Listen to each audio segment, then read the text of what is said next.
Nós vimos nos gráficos que o pecado, como um raio, entrou e separou Deus da sua criação. E nós vimos no estudo anterior quais foram essas tentativas: a caridade, a moralidade e a religiosidade. Mas nenhuma dessas tentativas humanas conseguiu transpor o abismo.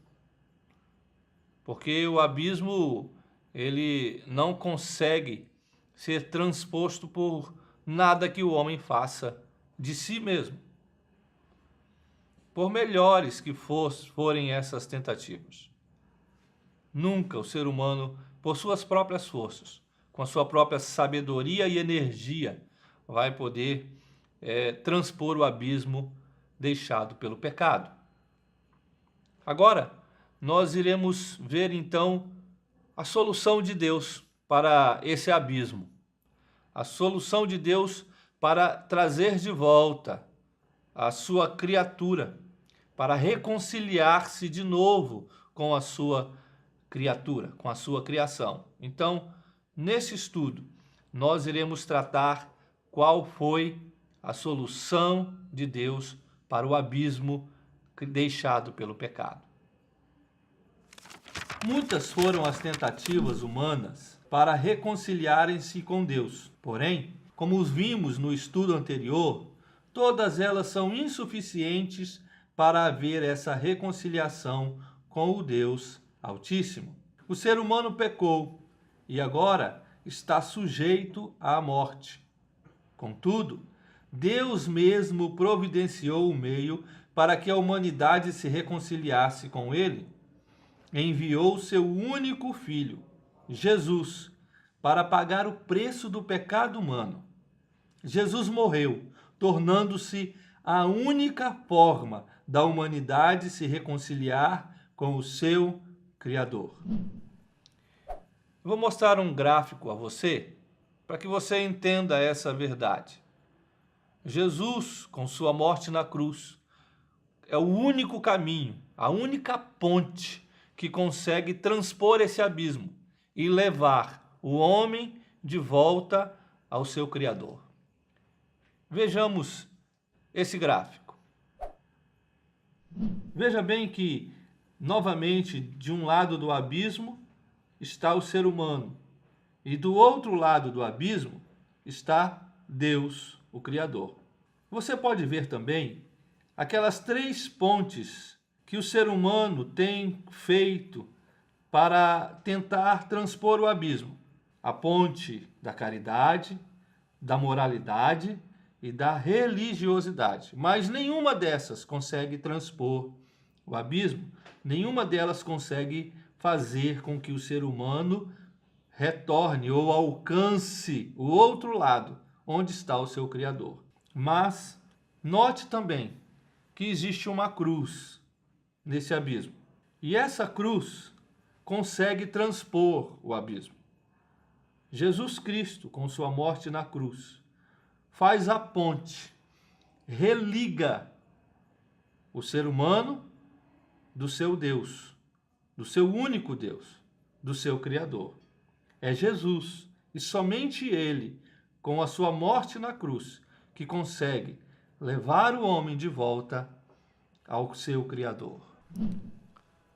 Através da história da humanidade, Deus revelou essa verdade que nós mostramos para você nesse gráfico. Nós podemos ver isso através da Bíblia, que narra um pouco da história da humanidade, essa revelação de que Deus enviaria o seu Filho e que ele traria de volta a sua criação para o seu Criador. E nós vamos ver agora um pouco do relato dessa história da humanidade e essa revelação do Messias prometido, daquele que morreria na cruz, pagaria o preço do pecado, para que o homem, para que o ser humano retornasse para o seu Criador. Número 1. Desde o momento em que o homem pecou, Deus já anunciara o sacrifício do seu filho. Gênesis 3:15. Porém, inimizade entre ti e a mulher, entre a tua descendência e o seu descendente, Jesus. Este te ferirá a cabeça, e tu lhe ferirás o calcanhar. Aqui, Gênesis 3:15, que nós lemos, já existe uma palavra profética, uma profecia do próprio Deus, falando do seu filho, do envio do Messias, Jesus Cristo, aquele descendente, aquele que descenderia da mulher, da semente da mulher, da semente do homem, aquele que descenderia da mulher para poder pisar a cabeça da serpente, para poder, enfim, pagar o preço do pecado.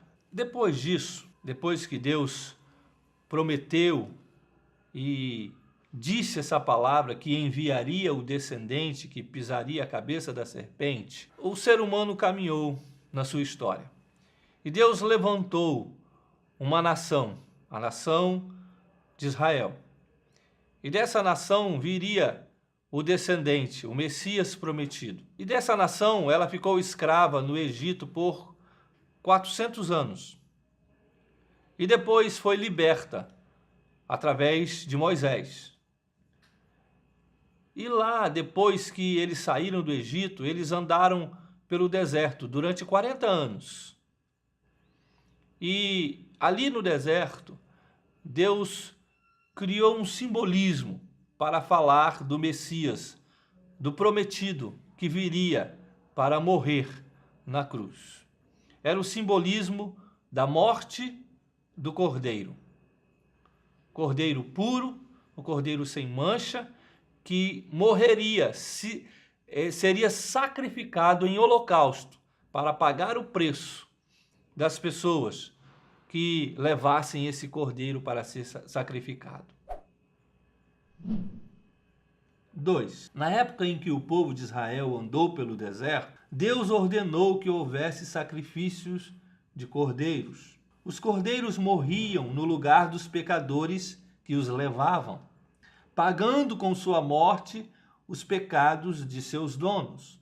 Estes sacrifícios simbolizavam o sacrifício de Jesus na cruz, pagando com sua morte os pecados da humanidade. João 1:29. No dia seguinte, viu João a Jesus, que vinha para ele, e disse: Eis o Cordeiro de Deus, que tira o pecado do mundo. João, ele alinha Jesus, ou ele diz que Jesus era aquele cordeiro, semelhante aos cordeiros que eram sacrificados para pagar os pecados dos seus donos. Jesus era o cordeiro que agora não ia tirar somente o pecado de um dono, mas iria tirar o pecado do mundo. O livro de Hebreus conta muito isso e fala muito desses sacrifícios e diz que o sangue de ovelhas, de bois e de bodes não podiam apagar pecados, mas o sangue de Jesus pode. E é disso que nós estamos falando aqui. Jesus é esse cordeiro, cordeiro enviado por Deus para tirar o pecado do mundo. A Bíblia diz que se nós confessarmos os nossos pecados, a Bíblia diz que a partir do momento que nós confessamos os pecados, ele nos purifica de toda injustiça, ele limpa os nossos pecados. Nós precisamos crer nisso. Jesus é o Cordeiro de Deus que tira o pecado do mundo. 3. Os profetas também falaram a respeito do Messias, prometido por Deus. Aquele que esmagou a cabeça da serpente, Satanás, que pagou o preço do pecado e venceu a morte. Assim como Gênesis, Deus havia já falado do Messias, e assim como o Cordeiro simbolizou o sacrifício de Jesus? Na época dos profetas, também os profetas falaram de Jesus e falaram desse Messias que viria para morrer e pagar o preço do pecado. Então, vejamos o que diz o profeta Isaías. Certamente, ele tomou sobre si as nossas enfermidades e as nossas dores, levou sobre si. E nós o reputávamos por aflito, ferido de Deus e oprimido. Mas ele foi traspassado pelas nossas transgressões e moído pelas nossas iniquidades.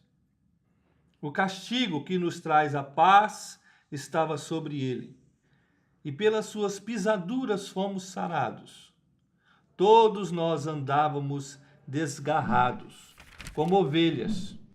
Cada um se desviava pelo caminho, mas o Senhor fez cair sobre ele a iniquidade de nós todos. Ele foi oprimido e humilhado, mas não abriu a boca. Como cordeiro foi levado ao matadouro, e como ovelha muda perante os seus tosqueadores, ele não abriu a boca. O profeta Isaías diz aqui que Jesus é esse cordeiro que foi levado para o matadouro.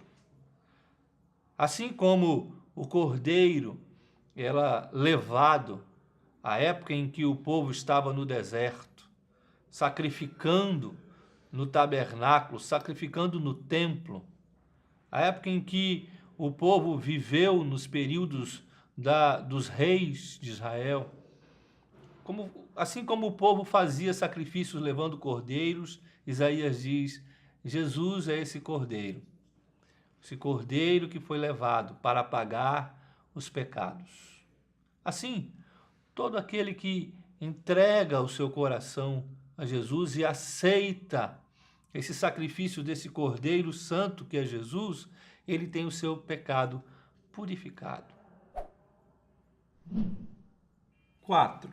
Ora, tudo provém de Deus, que nos reconciliou consigo mesmo, por meio de Cristo, e nos deu o ministério da reconciliação, a saber, que Deus estava em Cristo reconciliando consigo o mundo, não imputando aos homens as suas transgressões, e nos confiou a palavra da reconciliação. Segundo os Coríntios 5, 18 e 19.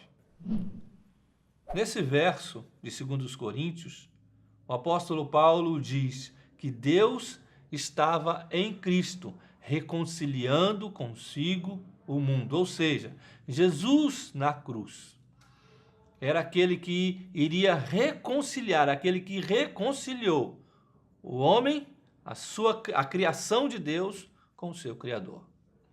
Foi na cruz do Calvário que Jesus fez isso. Essa reconciliação só é possível quando nós passamos pela cruz. Quando nós cremos na mensagem da cruz. Quando nós cremos em Jesus como o único caminho que nos pode trazer de volta para Deus. 5. Jesus não tinha pecado e na cruz ele atraiu sobre si os pecados de toda a humanidade. Segundo os Coríntios 5, 21. Aquele que não conheceu pecado, ele o fez pecado por nós, para que nele fôssemos feitos justiça de Deus. Aqui nesse texto de 2 Coríntios 5, 21, o apóstolo Paulo diz que Jesus não conheceu o pecado. No capítulo 4 do livro de Hebreus, o autor de Hebreus diz que Jesus foi tentado em tudo, mas não pecou. Não teve nenhum erro, nenhuma mancha, nenhuma mácula. Jesus não pecou. Mas aqui nesse texto de 2 Coríntios 5, 21, que nós lemos, texto do apóstolo Paulo, ele diz que Jesus, que Deus o fez pecado por nós. Na cruz, Jesus atraiu sobre si os nossos pecados. E ele foi feito pecado em nosso lugar. E aí, porque atraiu sobre si os nossos pecados e porque a ira de Deus não suporta o pecado, a ira do Senhor foi derramada sobre Jesus na cruz e ele morreu, pagando o preço do pecado. Ou seja, a morte que eu e você deveríamos morrer, Jesus morreu por nós, para que nele nós tivéssemos vida. Ele morreu a nossa morte, para que tivéssemos a vida dele. Esta é a grande mensagem da cruz. Esta é a grande solução de Deus para transpor o abismo do pecado. A ira de Deus foi satisfeita em Cristo, quando ele estava na cruz, pagando o preço do nosso pecado. Agora nós iremos fazer um pequeno gráfico e você vai ter oportunidade de ligar as colunas, coluna da direita, coluna da esquerda, você vai ter a oportunidade de ligar essas duas colunas para você ver se você realmente entendeu todas essas verdades que nós estamos falando aqui. É coisa muito simples, porque o Evangelho é simples. O Evangelho não veio para complicar a vida de ninguém. Aliás, veio para simplificar. Nós que às vezes complicamos. A religião é que às vezes complica. O Evangelho é simples. O Evangelho é isso. Deus estava em Cristo reconciliando consigo o mundo. Isto é o Evangelho. Então nós vamos mostrar esse gráfico agora. Eu vou te mostrar esse gráfico. E você vai ter a oportunidade de, junto comigo, ligar a primeira coluna de acordo com a segunda coluna e você vai estar ligando essas duas colunas agora. 6. Ligue as colunas corretamente. A. Jesus. Jesus é Salvador. B. Homem. O homem é pecador. C. Deus. Deus é reconciliador. D. Pecado. Pecado é rebeldia. Viu como é simples? O Evangelho é simples. Na verdade, Jesus deixou o Evangelho na sua simplicidade para nós. As coisas do Evangelho são coisas muito simples, muito singelas. Às vezes nós, homens religiosos, é que complicamos o Evangelho. E muitas vezes as pessoas não conseguem ter acesso a esse Evangelho que é simples. A graça é simples. A salvação é simples, porque se concentra numa só pessoa, Jesus Cristo. Cristianismo não é uma religião. Cristianismo é uma pessoa, a pessoa de Jesus. É aceitando a Jesus. É reconhecendo que precisa dele. É simples assim. Quando nós entendemos essa simplicidade do Evangelho, o fardo fica mais leve. Número 7. A palavra de Deus é clara ao afirmar que só por meio de Jesus Cristo o ser humano pode reconciliar-se com o seu Criador. João 14:6. Respondeu-lhe Jesus: Eu sou o caminho e a verdade e a vida. Ninguém vem ao Pai senão por mim. Jesus deixa claro que não existe outro caminho. Ele deixa claro que para chegar a Deus não existe outra verdade. Ele deixa claro que Ele é a própria vida. Não existe outro meio de você transpor o abismo. Não existe outro meio de você reconciliar-se com o seu Criador. Não existe outra forma, a não ser você passar por essa ponte, que é o próprio Jesus Cristo. Só Ele pode conduzi-lo de volta até ao Pai, até o seu Criador, que é Deus. Jesus pode fazer isso. O que você precisa fazer? Aceitá-lo como seu Salvador. Deus te abençoe.